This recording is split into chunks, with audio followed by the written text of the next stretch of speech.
ഈ വർഷത്തെ SLC public പരീക്ഷയിൽ റൈറ്റപ്പിൽ നിന്ന് 7 മാർക്കിനോ 8 മാർക്കിനോ എന്തായാലും ഒരു ചോദ്യം വരുന്നതായിരിക്കും.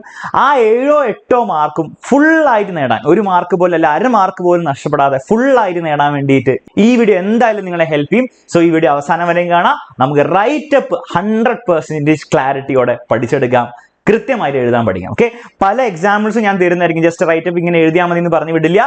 എന്തൊക്കെ റൈറ്റപ്പിന്റെ ചോദ്യങ്ങൾ വരാൻ സാധ്യതയുണ്ട് അതിന്റെ ഒക്കെ ചോദ്യങ്ങളും ഉത്തരങ്ങളും ഞാൻ നിങ്ങൾക്ക് തരുന്നതായിരിക്കും. സോ ഈ വീഡിയോ വളരെ യൂസ്ഫുൾ ആയിരിക്കും. ഓക്കെ, മറക്കരുത് മക്കളെ, എല്ലാ ദിവസവും വൈകുന്നേരം 7:30 നമ്മുടെ ലൈവ് ക്ലാസ്. ലൈവ് ക്ലാസ്സിൽ എന്തായാലും നിങ്ങൾ പങ്കെടുക്കണം. കാരണം ലൈവ് ക്ലാസ്സിലായിരിക്കും കൂടുതൽ കാര്യങ്ങളും ക്വസ്റ്റ്യൻസ് ഒക്കെ നിങ്ങൾക്ക് കിട്ടാവുന്നത്. സോ ലൈവ് ക്ലാസ്സിൽ തീർച്ചയായും വന്നിരിക്കുക. ഓൾസോ നമ്മുടെ പ്ലേലിസ്റ്റ് സെക്ഷൻ, ഈ ചാനലിന്റെ പ്ലേലിസ്റ്റ് സെക്ഷൻ ചെക്ക് ചെയ്താൽ അതിൽ ഇംഗ്ലീഷിന്റെ ഒരു പ്ലേലിസ്റ്റ് കാണാം. അതിൽ ഇംഗ്ലീഷിന് വേണ്ടിയിട്ട് എല്ലാ വീഡിയോസും, ഗ്രാമറിന്റെയും ഡിസ്കോഴ്സിന്റെയും പോയമിന്റെയും എല്ലാ വീഡിയോസും അതിൽ ഓൾറെഡി അപ്ലോഡ് ചെയ്തിട്ടുണ്ട്. അത് ചെക്കൗട്ട് ചെയ്തില്ല, ഇതുവരെയായിട്ട് ചെക്കൗട്ട് ചെയ്തില്ല, ഇപ്പൊ തന്നെ ചെക്കൗട്ട് ചെയ്യുക. ഓൾസോ ഈ വീഡിയോ നിങ്ങൾക്ക് യൂസ്ഫുൾ ആണെങ്കിൽ നിങ്ങളുടെ ഫ്രണ്ട്സിനൊക്കെ ഷെയർ ചെയ്ത് കൊടുക്കുക. സബ്സ്ക്രൈബ് ചെയ്യാത്തവർ സബ്സ്ക്രൈബ് ചെയ്യുക, അറിയാലോ കാര്യങ്ങളൊക്കെ. അപ്പൊ നമുക്ക് കാര്യത്തിലേക്ക് കിടക്കാം. എന്താണ് ഈ റൈറ്റപ്പ്? റൈറ്റപ്പ് എന്ന് പറഞ്ഞാൽ ബേസിക്കലി എസ്സേ പോലെയാണ്. പക്ഷെ പരീക്ഷയിൽ നിങ്ങൾക്ക് റാൻഡം ആയിട്ട് ഏതെങ്കിലും ടോപ്പിക് ആണ് എസ്സേ എഴുതാനല്ല പറയാം. ഫോർ എക്സാമ്പിൾ ഗ്ലോബൽ വാർമിങ്ങിനെ പറ്റി എസ്സേ എഴുതാനൊന്നും പരീക്ഷയിൽ പറയില്ല. റൈറ്റപ്പ് ചോദിക്കുക എന്തെങ്കിലും ചാപ്റ്ററിന്റെ ബേസ്ഡ് ആയിരിക്കും. അപ്പോൾ ഫോർ എക്സാമ്പിൾ ഇതൊരു ചോദ്യമാവാം റൈറ്റപ്പിന്റെ. Prepare a writeup on how far the title is appropriate to the story best investment I ever made. Best investment I ever made എന്ന് പറഞ്ഞ ചാപ്റ്ററിന്റെ ടൈറ്റിൽ ഇതാണല്ലോ, best investment I ever made. ഇത് എത്രത്തോളം ഉചിതമായ ഒരു ടൈറ്റിൽ ആണെന്ന് എന്നതിനെ പറ്റിയിട്ട് നിങ്ങളൊരു റൈറ്റപ്പ് എഴുതാനാണ് പറഞ്ഞിരിക്കുന്നത്. അപ്പോൾ ബേസിക്കലി നിങ്ങൾ ഇതിനെ പറ്റിയിട്ട് എസ്സേ എഴുതണം, എത്രത്തോളം ഉചിതമാണെന്ന് നിങ്ങൾ പറഞ്ഞു കൊടുക്കണം. ഓക്കെ, അവരുദ്ദേശിക്കുന്ന നല്ല ഉചിതമാണ് എന്ന് നിങ്ങൾ പറയാൻ വേണ്ടിയിട്ടാണ് എഴുതേണ്ടത്. സോ അങ്ങനെ തന്നെ എഴുതി വെക്കുക. അല്ലാണ്ട് പോരാ, ടൈറ്റിൽ പോരാ, കുറച്ചും കൂടി നല്ല ടൈറ്റിൽ എൻ്റെ അടുത്തുണ്ട് എന്നുള്ള കാര്യം നിങ്ങൾ എഴുതാതിരിക്കാൻ നോക്കുക. ഓക്കെ, അപ്പോൾ അങ്ങനത്തെ ഒരു ചോദ്യം വരാം. അപ്പോൾ ബേസിക്കലി എസ്സേ പോലെ തന്നെയാണ്, പക്ഷേ നമ്മൾ പഠിച്ചിരിക്കുന്ന ഒരു ചാപ്റ്റർ ബേസ്ഡ് ആയിട്ടായിരിക്കും ഇത് ചോദിക്കാം, അല്ലാണ്ട് റാൻഡം ടോപ്പിക് ബേസ്ഡ് ആയിട്ടായിരിക്കില്ല. വേറെ എക്സാമ്പിൾ നമുക്ക് നോക്കാം. The best investment in life is not money but values. Prepare a write-up substantiating this view with the help of the story The Best Investment I Ever Made by A.J. Cronin. അപ്പോൾ chapter based ആയിട്ട് നിങ്ങളോട് writeup എഴുതാനാണ് പറഞ്ഞിരിക്കുന്നത്. അപ്പോൾ ഇങ്ങനെ writeup എഴുതാൻ പറഞ്ഞാൽ നിങ്ങൾ എന്താണ് ചെയ്യേണ്ടത്? മക്കളെ, നരേറ്റീവും റൈറ്റപ്പും തമ്മിലുള്ള അടിസ്ഥാനപരമായ വ്യത്യാസം എന്ന് പറഞ്ഞാൽ, നരേറ്റീവിൽ നിങ്ങളൊരു കഥ നരേറ്റ് ചെയ്യുന്നേ ഉള്ളൂ. അപ്പം ഈ ബെസ്റ്റ് ഇൻവെസ്റ്റ്മെന്റ് I Ever Madeലെ അതിൻ്റെ ഒരു നരേറ്റീവ് എഴുതാൻ പറഞ്ഞു. ആ ചാപ്റ്ററിലെ ഇൻസിഡൻസ് ഒക്കെ വെച്ചിട്ട് എന്താണ് സൂയിസൈഡ് അറ്റംപ്റ്റും പിന്നെ ആ ഷിപ്പിൽ ഇവർ തമ്മിലുള്ള എൻകൗണ്ടറിനെ പറ്റി നരേറ്റീവ് എഴുതാൻ പറഞ്ഞാൽ നിങ്ങൾ ആ കഥ അതേപോലെ എഴുതി വെക്കുക. എന്താണ് നമ്മുടെ A.J. ക്രോണിൻ്റെ ഒരു ദിവസം ഇങ്ങനെ ഷിപ്പിൽ പോയിക്കൊണ്ടിരിക്കുകയായിരുന്നു. അപ്പോൾ ഈ ചെക്കനെ കണ്ടു. അപ്പോൾ ചെക്കൻ ഫ്ലാഷ് ബാക്ക് പറഞ്ഞു. ഫ്ലാഷ് ബാക്കിൽ ആ ചെക്കൻ സൂയിസൈഡ് ചെയ്യാൻ അറ്റംപ്റ്റ് ചെയ്തപ്പോൾ A.J. ക്രോണിനായിരുന്നു അദ്ദേഹത്തിനെ രക്ഷിച്ച് പിന്നെ ലൈഫിലേക്ക് തിരിച്ചു കൊണ്ടുവന്നു. ഇപ്പോൾ അദ്ദേഹം വലിയ സക്സസ്ഫുൾ ആയുള്ള ഒരു സോഷ്യൽ വർക്കർ ആണെന്ന് പറഞ്ഞ് ഉള്ള കഥ നിങ്ങൾ നരേറ്റ് ചെയ്യുന്നു. ഒരാൾക്ക് കഥ പറഞ്ഞു കൊടുക്കുന്ന പോലെ കഥ പറയുന്നു. റൈറ്റപ്പിന്റെ വ്യത്യാസം എന്താണെന്ന് വെച്ചാൽ, റൈറ്റപ്പിൽ എന്താണ് കുറച്ചും കൂടി നിങ്ങൾക്ക് എന്താണ് നിങ്ങളുടേതായ ഒപ്പീനിയൻ പറയാനുള്ള ഒരു സ്പേസ് ഉണ്ടാവും. നാരേറ്റീവിൽ നിങ്ങളുടെ ഒപ്പീനിയൻ പറയാൻ സാധിക്കില്ല. നിങ്ങൾ കഥ മാത്രം പറയും, എന്തായിരുന്നോ കഥ ആ കഥ അതേപോലെ പറഞ്ഞു കൊടുക്കാൻ പറ്റുള്ളൂ. റൈറ്റപ്പിൽ നിങ്ങൾക്ക് കുറച്ചും കൂടി എന്ത് ചെയ്യാൻ പറ്റും, നിങ്ങളുടെ ഒപ്പീനിയൻസ് പറയാം. അപ്പൊ ഇത് മാത്രമേ അത് തമ്മിലുള്ള വ്യത്യാസമുള്ളൂ ആക്ച്വലി. പിന്നെ റൈറ്റപ്പിൽ എന്ത് ചെയ്യണം, ഫോർമാറ്റ് വൈസ് ആണെങ്കിൽ റൈറ്റപ്പിൽ നിങ്ങൾ ടൈറ്റിൽ കൊടുക്കുക. ഓക്കെ, ഒരു ടൈറ്റിൽ കൊടുക്കുക. ഇനി അത് ആക്ച്വലി ടൈറ്റിൽ കൊടുക്കണോ വേണ്ടയോ എന്നുള്ള കാര്യത്തിൽ കുറേ പേർക്ക് എന്താണ് സംശയമുണ്ട്. അപ്പൊ നിങ്ങൾ ഇത്രേ ചെയ്യണമെന്നുള്ളൂ. നിങ്ങളുടെ സ്കൂളിലെ ടീച്ചർ പറഞ്ഞു ടൈറ്റിൽ കൊടുത്തിട്ടാണ് റൈറ്റപ്പ് എഴുതുന്നത്. ഒരു ടൈറ്റിൽ കൊടുത്തിട്ട് വേണം റൈറ്റപ്പ് ഇങ്ങനെ എഴുതി പോകാൻ പറഞ്ഞാൽ നിങ്ങൾ എന്ത് ചെയ്യുക, ടൈറ്റിൽ കൊടുത്ത് റൈറ്റപ്പ് എഴുതുക. നിങ്ങളുടെ സ്കൂൾ ടീച്ചർ പറഞ്ഞു വേണ്ടെങ്കിൽ വേണ്ട, അത്രയേ ഉള്ളൂ. ഓക്കെ, ആക്ച്വലി അത് നിങ്ങൾ ടൈറ്റിൽ എഴുതിയാലും എഴുതിയില്ലെങ്കിലും നിങ്ങളുടെ പരീക്ഷയിൽ നിങ്ങൾക്ക് മാർക്ക് കിട്ടും. അപ്പൊ അതിലല്ല വിഷയം. ഓക്കെ, അപ്പൊ സ്കൂൾ ടീച്ചർ എന്താണോ പറഞ്ഞത് അതുപോലെ തന്നെ നിങ്ങളുടെ പരീക്ഷയിൽ നിങ്ങൾ ചെയ്യാം. ക്ലിയർ ആണല്ലോ? അപ്പൊ ആ ഒരു കൺഫ്യൂഷനിൽ തീരുമാനമായല്ലോ. ശരി, ഇനി അത് നിങ്ങൾക്ക് അറിയില്ലേ, നിങ്ങളുടെ ഏതെങ്കിലും സ്കൂളിൽ പഠിപ്പിക്കുന്നുണ്ടാവില്ല, അവരോട് ചോദിച്ചാൽ മതി നമ്മുടെ ടീച്ചർ എന്താ പറഞ്ഞതെന്ന് ചോദിച്ചാൽ. ഓക്കെ, റെഡി ആണല്ലോ? എന്നിട്ട് എഴുതി പോവാം. ഈ എഴുതി പോകുമ്പോൾ എങ്ങനെയാണ് എഴുതി പോകേണ്ടത് എന്നുള്ള കാര്യത്തിനാണ് ഇനി നമുക്കൊരു ഐഡിയ ഉണ്ടാക്കുന്നത്. അപ്പൊ അതിന് വേണ്ടി നമുക്ക് എന്ത് ചെയ്യാം, കുറെ ഇങ്ങനെ തിയറി പറഞ്ഞുകൊണ്ടിരുന്നൊരു കാര്യമില്ല. നമുക്ക് ഓരോരോ ചോദ്യങ്ങളിലും കൂടെ പെട്ടെന്ന് കടന്നു പോകാം. പരീക്ഷയിൽ വരാൻ സാധ്യതയുള്ള ചോദ്യങ്ങളാണ്. സോ ശ്രദ്ധിച്ച് കേൾക്കുക. Prepare a writeup on how far the title is appropriate to the story best investment I Ever Made. അപ്പം ഇതോ എന്തായാലും best investment I Ever Made എന്ന് പറഞ്ഞ ചാപ്റ്ററിന്റെ കഥ എഴുതി വെക്കാനല്ല ഈ ചോദ്യത്തിൽ വെച്ചിരിക്കുന്നത്. ഈ title best investment I Ever Made എന്ന് പറഞ്ഞ ടൈറ്റിൽ എത്രത്തോളം ഈ കഥയ്ക്ക് ഉചിതമാണ് എന്നതിനെ പറ്റിയിട്ട് എഴുതാനാണ് പറഞ്ഞിരിക്കുന്നത്. അപ്പോൾ ഓബ്വിയസ്ലി നിങ്ങൾ ടൈറ്റിൽ കൊടുക്കാൻ പറഞ്ഞിട്ട് നിങ്ങൾ ടൈറ്റിൽ കൊടുക്കുക. ഇത് ഭയങ്കര സൂട്ടബിൾ ആണ് എന്നുള്ളത് കാണിക്കാൻ ടൈറ്റിൽ കൊടുക്കുക. ഇപ്പോൾ തന്നെ വീഡിയോ പോസ് ചെയ്തിട്ട് നിങ്ങൾ ഇങ്ങനെ റൈറ്റപ്പ് വന്നാൽ നിങ്ങൾ എന്ത് ടൈറ്റിൽ കൊടുക്കുന്നത് കമന്റ് ചെയ്യുക. നിങ്ങൾ എല്ലാവരും തന്നെ കമന്റ് ചെയ്യണം. കമന്റ് ചെയ്താലുള്ള ഗുണം നിങ്ങൾക്ക് അറിയാലോ, നിങ്ങൾക്ക് ബാക്കിയുള്ളവരുടെ കമന്റ്സ് കാണാം. അപ്പോൾ നിങ്ങൾക്ക് കുറേ ഐഡിയാസ് കിട്ടും. ചിലപ്പോൾ നിങ്ങൾ ഓർത്ത് വെച്ച ഐഡിയ നിങ്ങൾ അടിപൊളി ഐഡിയ ആയിരിക്കും, നിങ്ങളുടെ ഫ്രണ്ട്സ് ഒക്കെ കമന്റ് ചെയ്ത് വെച്ചിട്ടുണ്ടാവും. അപ്പോൾ നിങ്ങൾക്ക് അതൊക്കെ യൂസ് ചെയ്യാൻ പരീക്ഷയിൽ. അപ്പോൾ നിങ്ങൾ എല്ലാവരും കമന്റ് ചെയ്യണം. Okay, ready? എന്നിട്ട് ഒരു സാമ്പിൾ നമുക്ക് റൈറ്റപ്പ് നോക്കാം. അപ്പം നിങ്ങൾക്ക് മനസ്സിലാവും എങ്ങനെയാണ് വരേണ്ടത്.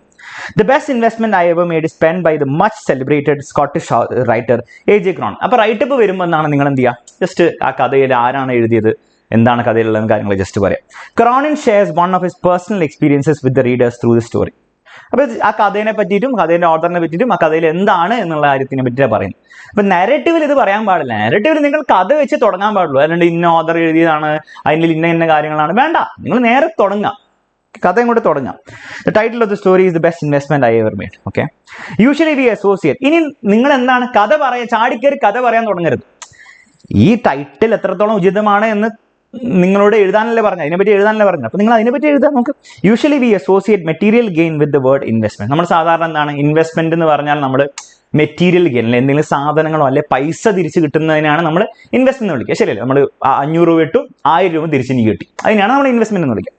Obviously, an underlying hope of profit lingers with the term investment, and it may mean different things to different people. അപ്പൊ എപ്പോഴും നമ്മൾ എന്താണ് ഇൻവെസ്റ്റ്മെന്റ് എന്ന് പറഞ്ഞാൽ എനിക്ക് പ്രോഫിറ്റ് വേണം എന്നുള്ള ഒരു മൈൻഡ് സെറ്റിലാണ് നമ്മൾ ഇൻവെസ്റ്റ്മെന്റിനെ കണക്കാക്കുന്നത്. But the story by Cronin has a differently conceived meaning because it wasn't anything related with money or profit. അപ്പൊ ഇത്രയും കട്ടി ലാംഗ്വേജ് ഉപയോഗിക്കണമെന്ന് ആവശ്യമില്ല. നിങ്ങൾ ഐഡിയ നിങ്ങൾ കമ്മ്യൂണിക്കേറ്റ് ചെയ്യുന്ന കേട്ടോ. അതിന്റെ അതിൽ ഭയങ്കര ഇംഗ്ലീഷ് എഴുതി വെച്ചുകൊണ്ട് നിങ്ങൾക്ക് എക്സ്ട്രാ മാർക്ക് കിട്ടാനൊന്നും പോകുന്നില്ല.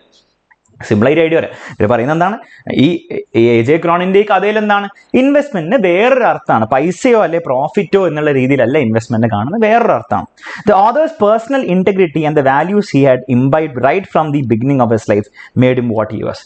അപ്പം ഇതിൽ എന്താണ് ഈ ഓതർ എന്താണ് ഈ ഇൻവെസ്റ്റ്മെന്റ് കൊണ്ട് ഉദ്ദേശിക്കുന്നത്, അദ്ദേഹത്തിന് കിട്ടിയ വാല്യൂസും പിന്നീട് ഇദ്ദേഹം അന്ന് ചെറിയ ചെക്കനെ സൂയിസൈഡ് ചെയ്യാൻ പോയി ചെക്കനെ ഹെൽപ്പ് ചെയ്ത സമയത്ത് ആ ഹെൽപ്പ് ചെയ്ത് അവന്റെ ലൈഫ് ട്രാൻസ്ഫോം ചെയ്ത് അവൻ തിരിച്ചു വന്നിട്ട് അദ്ദേഹത്തിനോട് വീണ്ടും പറയാണ്, എന്റെ ലൈഫ് ഇത്രയും വലിയ സംഭവം, എനിക്ക് ഇത്രയും കാര്യങ്ങൾ ചെയ്യാൻ പറ്റി എന്ന് പറയുമ്പോൾ ആ ഒരു സാറ്റിസ്ഫാക്ഷൻ, ഈ A.J. ക്രോണിൻ അത് കേട്ടപ്പോൾ ഉണ്ടാകുന്ന സാറ്റിസ്ഫാക്ഷനും ആ ഒരു ഫീലിംഗ് ആണ് ഇദ്ദേഹം ഇൻവെസ്റ്റ്മെന്റ് ആയിട്ട്, അല്ലെങ്കിൽ അതാണ് അദ്ദേഹം പ്രോഫിറ്റ് ആയിട്ട്, ഈ ഇൻവെസ്റ്റ്മെന്റിന്റെ പ്രോഫിറ്റ് ആയിട്ട് കരുതുന്നത്, അല്ലാണ്ട് പൈസ കിട്ടുന്നതല്ല. അപ്പൊ അത് നിങ്ങൾ എന്ത് ചെയ്യുക, കമ്മ്യൂണിക്കേറ്റ് ചെയ്യുക. ഓക്കെ. പിന്നെ നിങ്ങൾ എന്ത് ചെയ്യുക, അത് സബ്സ്റ്റാൻഷിയേറ്റ് ചെയ്യാൻ വേണ്ടിയിട്ട്, കാരണം ഇത്രയും മാത്രം എഴുതി വെച്ചാൽ നിങ്ങൾക്ക് റൈറ്റപ്പിന് 8 മാർക്കിൽ 8 മാർക്കൊന്നും കിട്ടില്ല. അപ്പൊ നിങ്ങൾ എന്ത് ചെയ്യണം, നിങ്ങൾക്ക് ആ കഥ ആക്ച്വലി അറിയാമെന്നും എന്നിട്ട് ആ കഥയൊന്ന് നരേറ്റ് ചെയ്ത് കൊടുത്ത് കഥയൊക്കെ പറഞ്ഞ് ആ കഥയിൽ കൂടെ നിങ്ങൾ ഒന്നും കൂടി എന്ത് ചെയ്യണം, ആ ലോജിക്കിനെ നിങ്ങൾ എന്താ പറയാൻ ഉദ്ദേശിക്കുന്ന ഈ ടൈറ്റിൽ വളരെ ഉചിതമാണെന്ന് നിങ്ങൾ പ്രൂവ് ചെയ്യാൻ ഉദ്ദേശിക്കുന്നത്. അപ്പൊ നിങ്ങൾ ആ കഥ ഒന്നും കൂടി പറഞ്ഞ് ആ കഥയെ പറഞ്ഞ് ഒന്നും കൂടി നിങ്ങൾ എന്ത് ചെയ്യണം, ആ ടൈറ്റിൽ ഉചിതമാണെന്ന് നിങ്ങൾ പ്രൂവ് ചെയ്ത് കാണിച്ചു കൊടുക്കണം. അപ്പൊ നിങ്ങൾ കഥ പറയാനും, അപ്പൊ നിങ്ങൾ വീഡിയോ ഒന്ന് പോസ് ചെയ്ത് വായിച്ചു നോക്കാം. ഇവിടെ ഇങ്ങനെ കഥ പറഞ്ഞുകൊണ്ടിരിക്കുകയാണ്. അപ്പൊ ഭയങ്കര ഡീറ്റെയിൽഡ് ആയിട്ടുള്ള നാരേറ്റീവിൽ പറയുന്ന പോലെ എല്ലാ ഡീറ്റെയിൽസും ഉണ്ടാക്കി കഥ പറയണ്ട. നിങ്ങൾക്ക് പ്രൂവ് ചെയ്യേണ്ട പോയിന്റ് പ്രൂവ് ചെയ്യാൻ വേണ്ടിയിട്ടുള്ള ആ ചാപ്റ്ററിലെ ഭാഗങ്ങൾ മാത്രം എടുത്ത് പറയാം. ഓക്കെ. അപ്പൊ നിങ്ങൾ വായിച്ചു നോക്കണം, വീഡിയോ വായിച്ചു നോക്കണം. ഞാൻ വെറുതെ പറഞ്ഞത് നിങ്ങൾ കേട്ടുകൊണ്ടിരുന്നതല്ല, വീഡിയോ പോസ് ചെയ്യുക. അപ്പൊ നിങ്ങൾ വീഡിയോ പോസ് ചെയ്തിട്ട് ചെയ്യാം, അല്ലെങ്കിൽ നിങ്ങൾക്ക് PDF താഴെ കൊടുത്തിട്ടുണ്ട്, അതിന് ഡൗൺലോഡ് ചെയ്യാം. PDF ഡൗൺലോഡ് ചെയ്തിട്ട് നിങ്ങൾ വായിച്ചു നോക്കുക. എന്നിട്ട് അപ്പോൾ ബേസിക്കലി നിങ്ങൾക്ക് മനസ്സിലാവും ഇത് ഇങ്ങനെ കഥ പറഞ്ഞുകൊണ്ടിരിക്കുകയാണ്, കഥ പറയുന്നു. എന്നിട്ട് കഥ പറഞ്ഞു കഴിഞ്ഞിട്ട് ഒന്നും കൂടി നിങ്ങൾ എന്ത് ചെയ്യണം, ആ ടൈറ്റിൽ എന്താണ് ഉചിതമാണെന്നുള്ള കാര്യം കാണിച്ചു കൊടുക്കണം. അപ്പൊ അതാണ് അവസാനത്തെ കൺക്ലൂഷൻ പാരഗ്രാഫിൽ ഉണ്ടാവേണ്ടത്. Okay. The author was happy beyond words. അപ്പൊ ഈ ചെക്കൻ വന്നിട്ട് തിരിച്ചെന്താണ് ഈ കാര്യങ്ങളൊക്കെ പറഞ്ഞപ്പോൾ, കഥയൊക്കെ പറഞ്ഞപ്പോൾ ദി ഓതർ, അതായത് നമ്മുടെ A.J. Cronin was happy beyond words because this was an investment that he could never have won even if he had put lakhs of money into share markets. ഇതൊന്നും ചാപ്റ്ററിൽ പറയുന്ന കാര്യമല്ല, പക്ഷെ നമ്മൾ പറയുന്നതാണ്. കുറേ ലക്ഷങ്ങളോളം പൈസ ഷെയർ മാർക്കറ്റിലോ അല്ലെ ബാങ്കിൽ കൊണ്ടുപോയിട്ടാൽ ഇതുപോലത്തെ ഒരു ഇൻവെസ്റ്റ്മെന്റ് അല്ലെ ഇതുപോലത്തെ ഒരു ഒരു ഫീലിംഗ് അല്ലെ ഒരു സാറ്റിസ്ഫാക്ഷൻ ഈ ഓതറിന് കിട്ടില്ലായിരുന്നു എന്നാണ് പറയുന്നത്. ഓക്കെ. അതുകൊണ്ട് നമുക്ക് തീർച്ചയായിട്ടും പറയാം the title is too apt, അതായത് best investment I ever made എന്ന് പറഞ്ഞ ടൈറ്റിൽ വളരെ ഉചിതമാണ് എന്നുള്ള കാര്യം പറയാം. അപ്പൊ ആ കൺക്ലൂഷൻ വേണം, വെറുതെ കഥ പറഞ്ഞിട്ട് എൻഡ് ചെയ്താൽ പോരാ. അപ്പൊ നിങ്ങൾക്ക് ഒരു കാര്യം മനസ്സിലായിട്ടുണ്ടാവും, ഒരു റൈറ്റപ്പ് തുടങ്ങുമ്പോൾ, ഒരു ടോപ്പിക്കിനെ പറ്റി തുടങ്ങുമ്പോൾ നിങ്ങൾ എന്ത് ചെയ്യണം, ആ ടോപ്പിക്കിനെ പറ്റി പറയണം. തീർച്ചയായിട്ടും ചാപ്റ്ററിനെ പറ്റി പറയാം, ചാപ്റ്ററിൽ എന്തൊക്കെയാണുള്ള കാര്യങ്ങളെ പറ്റി പറയാം, വളരെ ബ്രീഫായിട്ട് പറയാം. പിന്നെ നിങ്ങൾ ടോപ്പിക്ക് തന്നതിനെ പറ്റി നിങ്ങൾ കുറച്ച് കാര്യങ്ങൾ എഴുതുക. പിന്നെ ഒബ്വിയസ്ലി കഥ കൊണ്ടുവരിക, സ്റ്റോറി കൊണ്ടുവരിക. അവസാനം നിങ്ങളുടെ കൺക്ലൂഷനിൽ നിങ്ങൾ പ്രൂവ് ചെയ്യാൻ ഉദ്ദേശിച്ച പോയിന്റ് ആ കഥേന്റെ അടിസ്ഥാനത്തിൽ നിങ്ങൾ പ്രൂവ് ചെയ്യാം. ഓക്കെ. അപ്പൊ ഇതാണ് അതിന്റെ ഫോർമാറ്റ്. ഇനി ഫോർമാറ്റ് തന്നെ വേണമെങ്കിൽ നിങ്ങൾ എന്ത് ചെയ്യണം, ഒബ്വിയസ്ലി നിങ്ങൾ ആ സ്റ്റോറീനെ പറ്റിയിട്ട് ഓതറും ആ ചാപ്റ്ററിനെ പറ്റിയിട്ട് സംസാരിക്കുക. പിന്നെ നിങ്ങൾക്ക് എന്താണ് ടോപ്പിക് നിങ്ങൾ ഇൻട്രൊഡ്യൂസ് ചെയ്യുക, അതിനെപ്പറ്റി കുറച്ച് നിങ്ങൾ അതിനെപ്പറ്റി എഴുതുക. പിന്നെ സ്റ്റോറി നിങ്ങൾ നരേറ്റ് ചെയ്ത് സ്റ്റോറിയിൽ കൂടെ നിങ്ങൾ കൺക്ലൂഡ് ചെയ്യണം നിങ്ങളുടെ ടോപ്പിക്, അല്ലെ നിങ്ങളുടെ പോയിന്റ്. ഓക്കെ, നിങ്ങൾ എന്താ പറയാൻ ഉദ്ദേശിക്കുന്നത് നിങ്ങൾ അവിടേക്ക് എത്തിക്കണം. ക്ലിയർ ആണല്ലോ മക്കൾ? അപ്പോൾ ഇതാണ് അതിന്റെ ബേസിക് സ്ട്രക്ചർ. ഇനി ജസ്റ്റ് ഒരു റൈറ്റപ്പിന്റെ ഫോർമാറ്റ് മനസ്സിലാക്കിക്കൊണ്ട് നിങ്ങൾക്ക് എന്ത് ചെയ്യാൻ പറ്റില്ല, പരീക്ഷ പോയി തകർക്കാൻ പറ്റില്ല. റൈറ്റപ്പ് ഓരോ ടോപ്പിക്കിനെ പറ്റി ആയിരിക്കും വരിക. അപ്പോൾ ഓരോ ടോപ്പിക് വന്നു കഴിഞ്ഞാൽ അത് ഏറ്റവും പരീക്ഷയിൽ വരാൻ ചാൻസ് ഉള്ള ടോപ്പിക്കുകൾ ഞാൻ ക്വസ്റ്റ്യൻസ് ആൻസേഴ്സ് ആയിട്ട് കൊടുത്തിട്ടുണ്ട്. അപ്പോൾ നിങ്ങൾ എന്താ ചെയ്യണമെന്ന് വെച്ചാൽ ഇനി you should go through all of the, അതിൽ വേറെ എക്സെപ്ഷൻ ഇല്ല. ഇത് നിങ്ങൾ എന്ത് ചെയ്യുക, നിങ്ങൾ ഇതൊക്കെ വായിച്ചാൽ ഇപ്പോൾ അടുത്തതും ബെസ്റ്റ് ഇൻവെസ്റ്റ്മെന്റ് ആയി എവർ മെയ്ഡ് ടോപ്പിക്കിന്റെയാണ്. അടുത്ത ക്വസ്റ്റ്യൻ മോഡൽ 2023 വന്ന ക്വസ്റ്റ്യൻ ആണ്. ഇത് ഇതേപോലെ വന്നില്ലെങ്കിലും നിങ്ങൾ ഇതിന്റെ ആൻസർ വായിച്ചിട്ടുള്ള പോയിന്റ്സ് ഉപയോഗിച്ച് വേറെ റൈറ്റപ്പ് എഴുതാൻ പറ്റും ഈ ചാപ്റ്റർ എന്ന് വന്നു കഴിഞ്ഞാൽ. അതാണ് ഐഡിയ. ഫോർ എക്സാമ്പിൾ ഇങ്ങനെ ചോദ്യം വന്നിട്ടുണ്ട്. The boy in adventures in A banyan tree observes everything in nature with great interest. Prepare a write-up detailing his experiences as described in the story. ഇതിൽ ആക്ച്വലി ഇതിൽ വലിയ പോയിന്റ് പ്രൂവ് ചെയ്യാനൊന്നും പറഞ്ഞിട്ടില്ല. Detailing is experience. ചെക്കൻ്റെ experience എന്താണ് പറ്റി നിങ്ങൾ പറയണം. ഓക്കെ, അപ്പോൾ നിങ്ങൾ വീണ്ടും സ്റ്റാർട്ട് ചെയ്യുക. In adventures in A banyan tree the young boy who is visiting. നിങ്ങൾ വേണമെങ്കിൽ നിങ്ങൾക്ക് അതിനെ ഓതറിനെ പറ്റിയിട്ടും കാര്യങ്ങളൊക്കെ പറയാം. ഒബ്വിയസ്ലി മക്കളെ ഇതിപ്പം ഒരു സാമ്പിൾ ആണെന്നേ ഉള്ളൂ, അല്ലാണ്ട് ഇതുപോലെ തന്നെ എഴുതണം എന്ന് നല്ല അർത്ഥം. നിങ്ങൾക്ക് നിങ്ങളുടെ രീതിയിലൊക്കെ ചെയ്യാം. Obviously house displace an insatiable curiosity. Insatiable എന്ന് പറഞ്ഞാൽ നമുക്ക് അടക്കാൻ പറ്റാത്ത curiosity for the natural world around.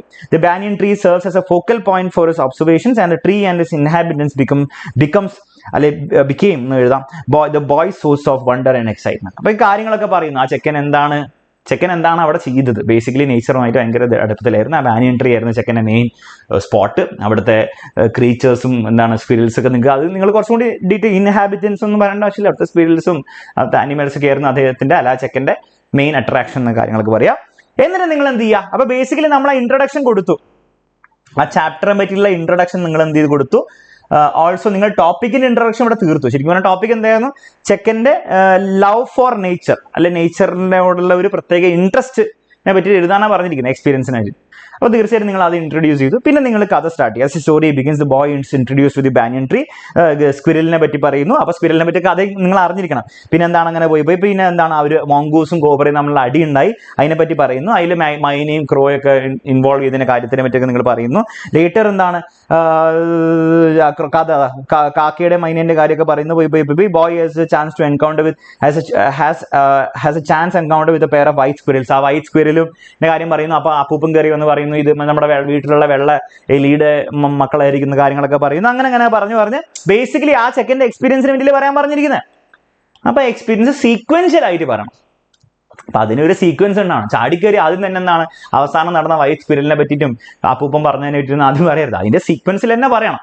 Grey സ്ക്വിരലിന്റെ കാര്യങ്ങളൊക്കെ പറയാം, അതിനവിടെ എങ്ങനെ ഇണങ്ങി എന്നുള്ള കാര്യം പറയാം, പിന്നെ എന്താണ് ആ മോങ്കൂസിന്റെ അടി കാര്യങ്ങളൊക്കെ പറയാം, പിന്നെ അവസാനം നിങ്ങൾ മറ്റെടുത്ത് കൊണ്ടെത്തിക്കുക വൈറ്റ് സ്ക്വിരലിന്റെ കാര്യങ്ങൾ കൊണ്ടെത്തിക്കുക. അപ്പൊ ആ ഒരു സീക്വൻസിൽ ഫോളോ ചെയ്യുക. എന്നിട്ട് അവസാനം നമ്മുടെ കൺക്ലൂഷൻ പാരഗ്രാഫ്. അപ്പൊ സ്റ്റോറി നമ്മൾ നരേറ്റ് ചെയ്തു, കൺക്ലൂഷൻ പാരഗ്രാഫ് ഇവിടെയാണ് കൺക്ലൂഷൻ വരുന്നത്. കാണുന്നുണ്ടോ? ഇതാണ് കൺക്ലൂഷൻ. അപ്പൊ കൺക്ലൂഷൻ എങ്ങനെയായിരിക്കും നമ്മൾ വായിച്ചു നോക്കാം. Okay, throughout his adventures around the banyan tree the boy displays an unbridled curiosity. ക്വസ്റ്റ്യനിൽ തന്നെ പറയുന്നുണ്ട് അല്ലേ? ക്വസ്റ്റ്യനിൽ പറയുന്നുണ്ടോ? ആ ക്വസ്റ്റ്യനിൽ പറയുന്നില്ല, നമ്മുടെ ഫസ്റ്റ് പാരഗ്രാഫിൽ തന്നെ പറയുന്നുണ്ട്. ഇൻസേഷ്യബിൾ എന്ന് പറയുന്നത് unbridled curiosity and enthusiasm for the world around him. He is transfixed by the, ഇങ്ങനെയൊന്നും വേണ്ട, സിമ്പിൾ മതി, by the natural beauty and wonder that surrounds him, and is left with a deeper appreciation for the intricacies of the natural world. Basically എന്താണ് ആ point prove ചെയ്യും. എന്തായിരുന്നു point?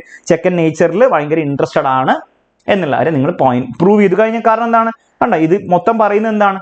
ചെക്കൻ എത്രത്തോളം നേച്ചറുമായിട്ടുള്ള ഇടപഴകുന്ന രീതികളും ആ ആനിമൽസ് ആയിട്ടൊക്കെ നമ്മളെ പോലെയല്ല. നമ്മളാണെങ്കിലും ആയിരിക്കില്ല. ചെക്കൻ എന്താണ്, നമ്മളാണെങ്കിലും മൊങ്കൂസ് അടി നമ്മളുടെ ഫോൺ നോക്കിക്കൊണ്ടിരിക്കും.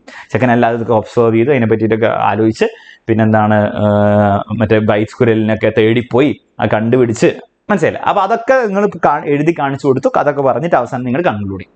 അപ്പൊ ഇതായിരിക്കണം ഒരു റൈറ്റപ്പിന്റെ ബേസിക് ഫോർമാറ്റ്. അപ്പൊ ഇതുപോലെ പല ചോദ്യങ്ങളും ഞാൻ കൊടുത്തിട്ടുണ്ട്. ഇതൊക്കെ പരീക്ഷയിൽ വരാൻ വളരെയധികം സാധ്യതയുള്ള ചോദ്യങ്ങളാണ്. ഒരു പക്ഷേ ഇതേപോലെ തന്നെ പരീക്ഷ ചോദിക്കാം, അല്ലെങ്കിൽ ഇത് കുറച്ചൊന്ന് ട്വിസ്റ്റ് ചെയ്തിട്ടും പരീക്ഷ ചോദിക്കാം. For example, story best investment I ever made reveals how A single act of kindness creates wonder in a person's life. Prepare A writer based on your reading of the story എന്ന് പറയുമ്പോൾ ഇത് നമ്മൾ നേരത്തെ കണ്ട ആ title എത്രത്തോളം ഉചിതമാണെന്നുള്ളതിന്റെ വേറൊരു വകഭേദമാണ്.